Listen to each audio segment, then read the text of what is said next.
To the മാപ്പ് എന്ന ചാപ്റ്ററിൽ വളരെ ഇമ്പോർട്ടന്റ് ആയിട്ടുള്ള കുറച്ച് ക്വസ്റ്റ്യൻസ് മിസ് പറഞ്ഞതാലോ. അതായത് നിങ്ങളെ ക്രിസ്മസ് എക്സാമിന് ചോദിക്കാൻ ചാൻസ് ഉള്ള വളരെ ഇമ്പോർട്ടന്റ് ആയിട്ടുള്ള കുറച്ച് ക്വസ്റ്റ്യൻസ് ആണ് നമ്മൾ ഈ ഒരു സെഷനിൽ ഡിസ്കസ് ചെയ്യാൻ പോകുന്നത്. അപ്പൊ ഗ്ലോബിൽ നിന്ന് ഭൂപടത്തിലേക്ക് എന്ന് പറയുന്ന ചാപ്റ്ററിലെ മോസ്റ്റ് ഇമ്പോർട്ടന്റ് ക്വസ്റ്റ്യൻസ് ഇതാ നമുക്ക് നോക്കാം.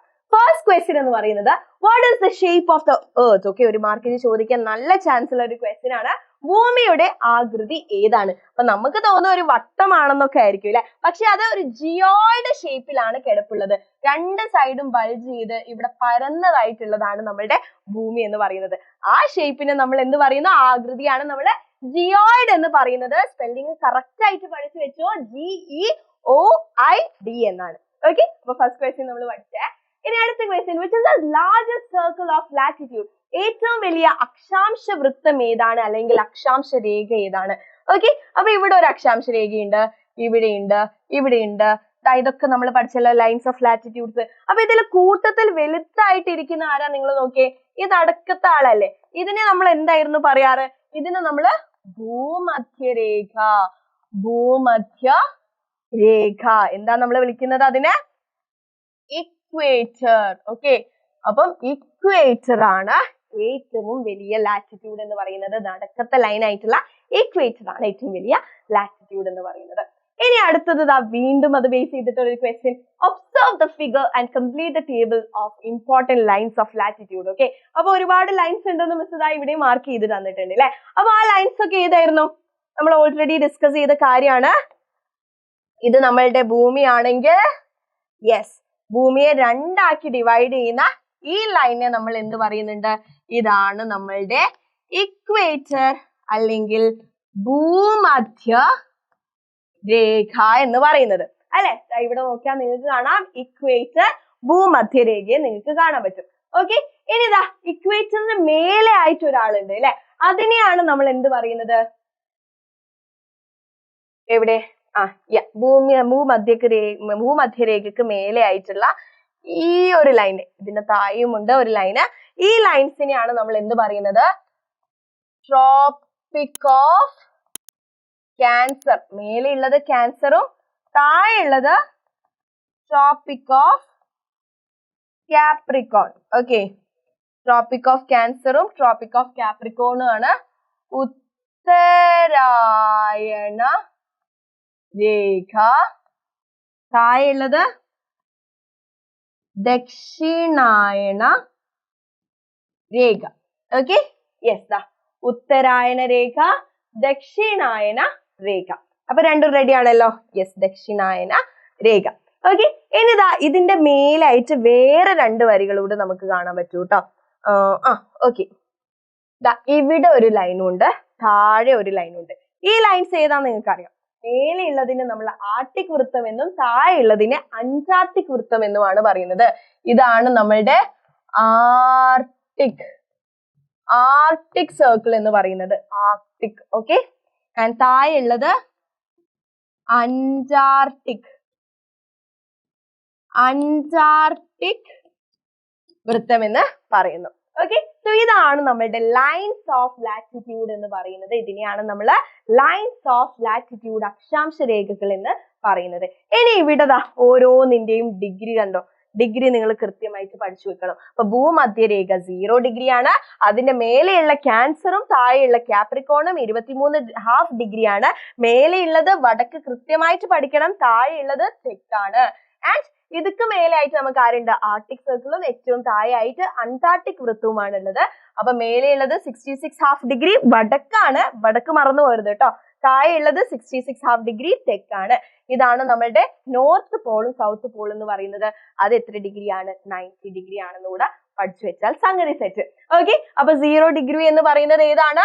ഇക്വേറ്റർ ആണ്, അല്ലെങ്കിൽ നമ്മുടെ ഭൂമധ്യരേഖയാണ്. 23.5 നോർത്ത് എന്നാണ് ചോദിച്ചത്. അപ്പൊ അത് ട്രോപ്പിക് ഓഫ് ക്യാൻസർ, ഉത്തരായന രേഖയാണ്. ഇനി 23.5 ഡിഗ്രി സൗത്ത് എന്ന് പറയുന്നത് ട്രോപ്പിക് ഓഫ് കാപ്രിക്കോൺ, ദക്ഷിണായന രേഖയാണ്. പിന്നെ 66.5 ഡിഗ്രി നോർത്ത്, 66 ഡിഗ്രി ആണ്. അപ്പൊ അത് ഏതാണ്? ആർട്ടിക് സർക്കിൾ ആണ്. 66 ഡിഗ്രി സൗത്ത് എന്ന് പറയുന്നത് അന്റാർട്ടിക് സർക്കിൾ ആണ്. ഓക്കെ, സോ ഇത് വളരെ ഇമ്പോർട്ടന്റ് ആയിട്ടുള്ള ഒരു ചോദ്യമാണ്. ഉറപ്പായിട്ടും ഈ ചാപ്റ്ററിൽ നിന്ന് ചോദിക്കുന്ന ഒരു ക്വസ്റ്റ്യൻ കൂടെയാണ്. കൃത്യമായിട്ട് വരച്ച് തന്നെ മക്കൾ എന്ത് ചെയ്യുക, പഠിച്ചു വെക്കുക കേട്ടോ. ഓക്കെ, സോ നെക്സ്റ്റ് ചോദ്യത്തിലേക്ക് പോകാം. Complete the concept map that includes the characteristics of map projection. Map പ്രൊജക്ഷനുകളുടെ സവിശേഷതകൾ ഉൾക്കൊള്ളുന്ന ആശയപടം പൂർത്തിയാക്കുക. ഓക്കെ, അപ്പൊ ഇവിടെ നിങ്ങൾ പ്രധാനമായിട്ടും പഠിക്കേണ്ടത് 3 മാപ്പ് പ്രൊജക്ഷൻ ആണ് അല്ലെ. ആ 3 നമ്മൾ ഓൾറെഡി ഡിസ്കസ് ചെയ്തതാണ്. ഏതൊക്കെയാണ്? ജെനിത്തൽ പ്രൊജക്ഷൻ ഉണ്ട്, കോണിക്കൽ പ്രൊജക്ഷൻ ഉണ്ട്, സിലിണ്ടറിക്കൽ പ്രൊജക്ഷൻ ഉണ്ട്. ശീർഷതല പ്രക്ഷേപം, സിലിണ്ടറിക്കൽ പ്രക്ഷേപം, കോണിക്കൽ പ്രക്ഷേപമാണുള്ളത്. അപ്പൊ ഓരോന്നിന്റെയും സവിശേഷത തീർച്ചയായിട്ടും പഠിക്കണം. ഇത്ര പോയിന്റ്സ് മാത്രം പഠിച്ചാൽ മതി, കൂടുതലൊന്നും പഠിക്കേണ്ടതില്ല. പക്ഷേ ഇത്തരത്തിൽ ഒരു ചോദ്യം ഉറപ്പായിട്ടും ഉണ്ടാവും. ഓക്കെ, അപ്പൊ ജെനിത്തൽ പ്രൊജക്ഷന്റെ ക്യാരക്ടറിസ്റ്റിക്സ് എന്താണ്? ഡെവലപ്ഡ് സർഫേസ് ഈസ് ഫ്ലാറ്റ് അല്ലെ. പ്രക്ഷേപതലം എങ്ങനെയാണ്? പരന്ന ഒരു സർഫസിലാണ്. പൊതുവെ ധ്രുവ പ്രദേശങ്ങളുടെ ചിത്രീകരണത്തിനായി ഉപയോഗിക്കുന്നതാണ് നമ്മുടെ ജെനിത്തൽ പ്രൊജക്ഷൻ എന്ന് പറയുന്നത്. പോളാർ റീജിയൻസിന് വേണ്ടിയിട്ടാണ് ജെനിത്തൽ പ്രൊജക്ഷൻ ചെയ്യുന്നത്. ഇനി കോണിക്കൽ പ്രൊജക്ഷനിലേക്ക് നോക്കുവാണെങ്കിൽ projection surface in the shape of conical അല്ലേ ചോദിച്ചത്? രണ്ടാമത്തത്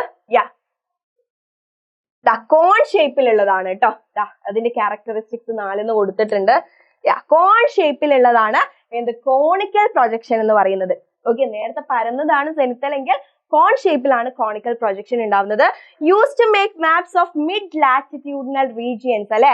മധ്യരേഖാംശ പ്രദേശങ്ങളുടെ ഭൂപട ചിത്രീകരണത്തിനാണ് നമ്മൾ എന്ത് യൂസ് ചെയ്യുന്നത്? കോണിക്കൽ പ്രക്ഷേപം ഉപയോഗിക്കുന്നത്. ഇനി അടുത്തതാണ് സിലിണ്ടറിക്കൽ പ്രക്ഷേപം എന്ന് പറയുന്നത്. അപ്പൊ സിലിണ്ടർ ഷേപ്പിലായിരിക്കും എന്തുണ്ടാവുക? സിലിണ്ടറിക്കൽ പ്രക്ഷേപം ഉണ്ടാവുക. സിലിണ്ടർ ഷേപ്പിലാണ്. Use for exact mapping of equatorial regions. എന്ത് മാപ്പ് ചെയ്യാനാണ് നമ്മൾ യൂസ് ചെയ്യുന്നത്?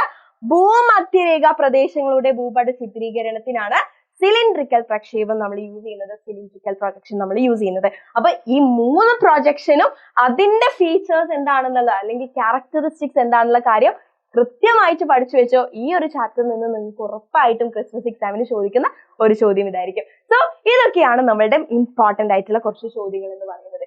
ഇനി അടുത്തത് ഇങ്ങനെ ഒരു വർക്ക്ഷീറ്റും നമ്മൾ പഠിക്കേണ്ടതുണ്ട്. ലാർജസ്റ്റ് സർക്കിൾ ഓഫ് ലാറ്റിറ്റ്യൂഡ് ഏതാണെന്ന് നേരത്തെ നമ്മൾ പറഞ്ഞു അല്ലെ. ഭൂമധ്യരേഖയാണ് ഏറ്റവും വലിയ അക്ഷാംശ രേഖ എന്ന് പറയുന്നത്. Hemisphere that is situated in the north of equator. ഇത് നമ്മളുടെ ഭൂമിയാണ്, ഇത് നമ്മളുടെ ഇക്വേറ്റർ ആണ്.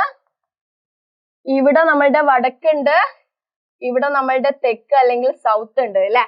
യെസ്, അപ്പൊ ഇതിന്റെ നോർത്ത് ഭാഗത്തുള്ള ഹെമിസ്ഫിയർ ഏതാന്ന് ചോദിച്ചാൽ നമുക്ക് ഈസി ആയിട്ട് പറയാം, നോർത്തേൺ ഹെമിസ്ഫിയർ ആണ്. ഉത്തരാർദ്ധഗോളമാണ് വടക്ക് ഭാഗത്തുള്ളത്. ഇനി ഇതാ അടുത്ത ചോദ്യം നോക്കിയേ, സൗത്ത് ഓഫ് ദ ഇക്വേറ്ററിൽ ഏതായിരിക്കും? തെക്ക് എന്ന് പറയുമ്പോൾ അത് സദേൺ ഹെമിസ്ഫിയർ ആണ് അല്ലെ. ദക്ഷിണാർദ്ധഗോളമാണ് എവിടെയുള്ളത്? സൗത്തിലുള്ളത്. ഇനി അടുത്ത് നോക്കിയേ, imaginary lines are drawn connecting the north and south Paul with the earth centre as reference അല്ലെ. നോർത്തിനെയും സൗത്തിനെയും കണക്ട് ചെയ്തിട്ട് ഒരു വരയെ കാണാൻ പറ്റും.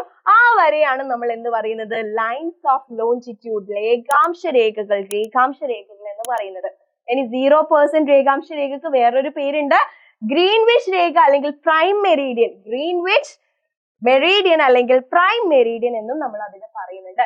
പിന്നെ 180 ഡിഗ്രി ലോഞ്ചിറ്റ്യൂഡിനൽ ലൈൻ ആണെങ്കിലോ അതാണ് നമ്മളുടെ ഇന്റർനാഷണൽ ഡേറ്റ് ലൈൻ എന്ന് പറയുന്നത്, അന്താരാഷ്ട്ര ദിനാങ്ക രേഖ എന്ന് പറയുന്നത്. അപ്പൊ ഈ ഒരു ടേബിളൂടെ പഠിച്ചു കഴിഞ്ഞാൽ നമ്മൾ ഈ ഒരു ചാപ്റ്ററിൽ വളരെ ഇമ്പോർട്ടന്റ് ആയിട്ടുള്ള എല്ലാ ക്വസ്റ്റ്യൻസും നമ്മൾ കവർ ചെയ്തു. അപ്പൊ മക്കളെ, ഇത്രയും കാര്യങ്ങളാണ് നിങ്ങൾക്ക് നമ്മളുടെ ഗ്ലോബ് ടു ദ മാപ്പ് അല്ലെ. ഏതാണ് നമ്മുടെ chapter? From globe to the map, ഗ്ലോബിൽ നിന്ന് ഭൂപടത്തിലേക്ക് എന്ന ചാപ്റ്ററിൽ നിന്ന് ക്രിസ്മസ് എക്സാമിന് ചോദിക്കാൻ പോകുന്നത്. അപ്പൊ കൃത്യമായിട്ട് വരച്ച് തന്നെ പഠിക്കാം. വളരെ ഈസി ആയിട്ട് മാർക്ക് സ്കോർ ചെയ്യാൻ പറ്റുന്ന ഒരു ഏരിയ ആണ് കേട്ടോ. അപ്പൊ ഇതേപോലെ നിങ്ങൾക്ക് ഇമ്പോർട്ടന്റ് ക്വസ്റ്റ്യൻസിന്റെ വീഡിയോസ് വേണമെങ്കിൽ താഴെ കമന്റ് ബോക്സിൽ ഐഷമസ് മോഡ് എന്ന് കമന്റ് ചെയ്യാം.